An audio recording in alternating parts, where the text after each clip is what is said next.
Now that the government of national unity is actually in effect, there are members of cabinet from different political parties. What can they actually do? Well, Fikile Mbalula came out to say not that much at the moment. So let's be clear, the ANC released a press statement on X, and in this press statement it basically says that there has been an uncertainty in public discourse around the policy position of the ANC-led GNU. Notice the words they've used, the ANC-led GNU. And they say that they've also had a number of media inquiries about this. And before anybody goes any further and slaters the good name of the ANC, they want to basically clarify their policy positions. So what they've done is they've categorically come out and said, you can't just go do anything you want as a minister. You must follow the agreement which we've all signed up to, which is the Statement of Intent. And then Fikile goes on to say, section, or clause 8 rather, of the Statement of Intent says that the entire GNU policy program is anchored in transformative constitutionalism, which to me just sounds like communism, to be honest. So essentially ANC writ large. And then clause 19 is even more important, where it says, when there's disagreement about policy, every single party in the GNU must be canvassed for anything, including to introduce, appeal, or change a policy. So for now, if, for example, I don't know, Minister of Agriculture says we don't want BE in agriculture, he can't actually do that. He has to canvass all the parties in GNU, and they must all agree, or the majority of them must agree, that there's no BE in agriculture. Now, Byron, I don't think that actually can happen, because most of the parties in the GNU love BE. Yeah, I think that there are parties in the GNU that don't like it. I think obviously there is the IFP says that they don't feel it's actually working. They want to go for a degree of meritocracy or a merit-based type of transformation, where they basically say means testing. I think that's the words I want. They want means testing to look to see what you earned, to kind of uplift the poor, which makes sense. The DA have said they want something similar. The PA is less certain. I mean, we met with Gauteng, and he says he hates B, but he likes B, but he'd have B, but he wouldn't have it. So I don't know. Your guess is as good as me. Certainly, Al Jamal and PAC like it, and obviously the ANC like it. Now, the interesting part about this is that whilst the ANC did obviously have the lion's share, or the majority share in the whole GNU, the DA got, 22%? The ANC got 40%. So, yes, they are the biggest party. That does mean that they're the lead. But according to the ANC, in their kind of thinking about this, not only are they the lead of the GNU, but everybody else has basically been recruited into the ANC. They're now part of the ANC, which means that they must follow ANC policy. And if your party has a different policy position on your policy portfolio, well, you can't have it. You must follow ANC policy because it's led by the ANC. Don't know about you, Ramon, but I don't think anybody actually signed up for that. No, I don't think so either. And then another minister came out, the Minister of the Presidency, Nsaveni, I don't know what her name is, I don't really care. And she said, if a minister says, I'm going to follow this policy or implement this policy, she says, no, you can't. You must go to a cabinet lekgotla first, which will be sometime next week, and then you can have discussion and agreement about what sort of policies will be followed by your respective ministries. Now, that's all fair and well, but is this just a gimmick? Is the GNU essentially just a gimmick for the ANC to come in and just dictate to people what to do?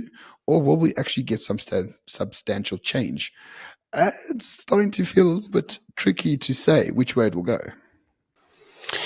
Yeah, it is starting to get a little bit tricky, because what we're already seeing is that the differences between the parties, we all kind of thought they'd all, return to the center, right? Remember, that's what Fikile Mbalula said, return to the center and be a little bit more pragmatic with policy. Now, when the push comes to the shove and they got to return to the center, it does appear to be, well, we don't really want to do that. So what we want to do is carry on like we were, just with your support, even though you were the opposition. Now you're our cheerleaders. And a lot of the political parties are saying, yeah, but that's not the way this works. That's one way to view it, Ramon. I'm going to put a spanner in the work and actually view it slightly differently. I don't really know which is the right way to view it, but one must never forget the ANC loves a good lekgotla. They love it. It's the whole fundamental basis of the ANC. That's why they can never agree anything, because they've always got to canvass everybody and do it in this ultra-democratic process where everybody's view is listened to, regardless of how retarded. And that paralyzes them in terms of decision making. Now, a lot of the other political parties are not used to doing that.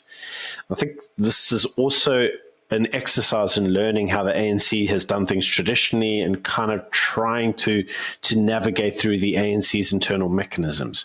So when they say you can't just go do things, you need to come to a lahotla, we'll all agree it. I think they genuinely mean that. I'm not sure it's actually a degree of controlling the opposition. I think it's just the way the ANC does stuff. It may even be at the lahotla, they just say, John, go off and do your own thing. Maybe. But you know how the ANC works, but it's like they have to have this collective agreement and this collective, let's sit around the table and sing kumbaya before we do anything.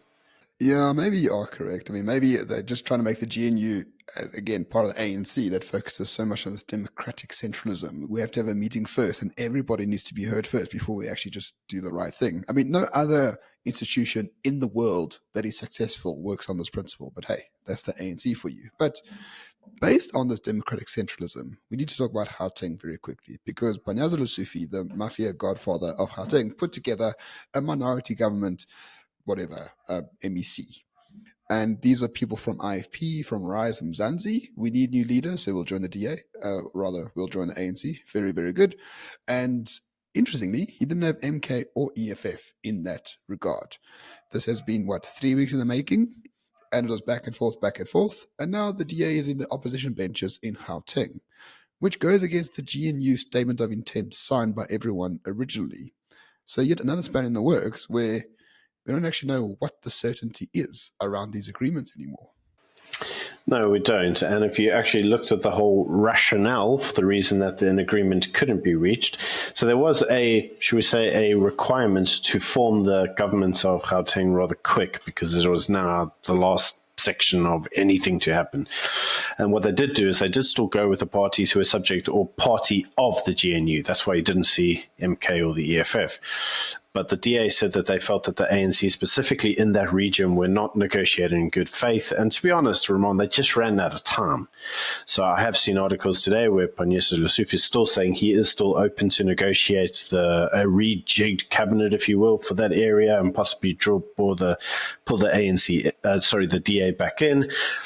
Maybe it will happen, maybe it won't, but I think it's going to become problematic in that area, and it's going to show cracks in the GNU, because already the DA has come out and said it needs to recall the deputy speaker of that area, because they're not technically actually part of it anymore, which raises a very important question. Well, what happens if the EFF or MK, for example, call a vote of no confidence in Panyaza Lesufi, right? I mean, technically he'll be defeated because they don't have a majority.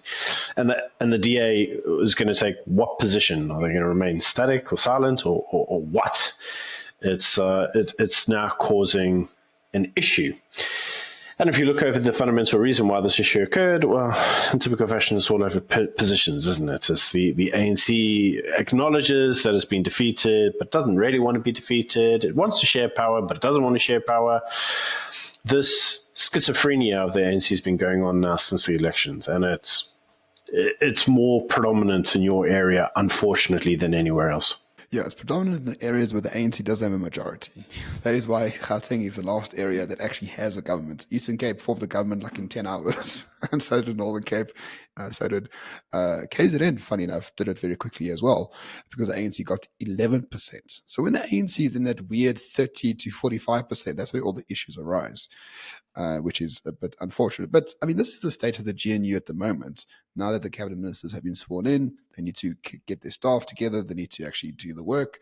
We'll see how it goes. To me, if Gauteng didn't work out, to me, that does mean the GNU sort of doesn't work, because it's supposed to trickle through national to provincial to local. But if Gauteng at provincial hasn't worked out correctly, how will you approach it at the local level? I don't really know. Remember, in Ekurhuleni, they took out the EFF finance guy who stole everything. But in Johannesburg itself, local council, there's still the Al Jamar mayor, and EFF is propping that up too.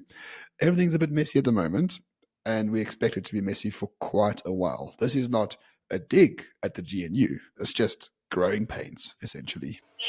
It is growing pains, but you also have to look at it slightly differently, and that is we are reminded that in Gauteng, Panyesha Lesufi is very familiar with working with the EFF, and actually he wanted an EFF coalition, right? And unfortunately, the EFF unfortunately for him, the EFF didn't get the required amount of seats in order for him to be able to cobble that together, right? Now, in a national government perspective, the idea is to work with the DA and the other GNU parties. The EFF's not part of that through their own arrogance, and as a result, this has caused a problem for Panyesha Lesufi because he is not friendly with the DA. And so what we're actually seeing is, to a degree, almost a degree of factionalism within the ANC, right? We've seen those that were, we knew this would happen. We saw those that would be more keen to work with the EFF and the MK, and those that are more keen to work with the DA. And I think that what we found in places like in KwaZulu-Natal, because the minority was so much, and because there was this idea that Zuma had betrayed the ANC, the marriage of convenience, the DA, the IFP, and the ANC, had an ideological end, and that ideological end was keep EFF and MK out at all costs because they're the enemy. You don't really have that same feeling, though, in Gauteng. Now it's not. That's not the ideology, is it? Now it's the ideology of the grift. Who's going to get the most portfolios? Who can maximize those portfolios? Or does that mean we're going to be able to push our agenda? You're not seeing as much of that in Durban. You're certainly not seeing that in, say, the Northern Cape or anywhere else because of the way it's split. But certainly in your area, you are. So I think what you're actually seeing in your area is actually a battle of ANCs, if you will, and who they really want to align with and who they want to work with and who they can work with because of ideology. And I don't mean ideology like, do you all want BE? I don't think that even focuses into it. I think it's all just ideology of who gets the best grift in this instance. Exactly. Let us not forget Gauteng is the richest province, has the biggest budget, I believe, out of all the provinces, and therefore the most stealing. People and whistleblowers get killed here because when they do whistleblow, it goes right to the top. And that is essentially one of the major reasons why Panyesha Lesufi did not want to let go of health, did not want to let go of finance, did not want to let go of public works in Gauteng, because I think there's a lot of fingers in a lot of pies and people die if they let everyone else know about it. So that's the essence, what is happening with the GNU at the moment. Growing pains, but hopefully stability will follow.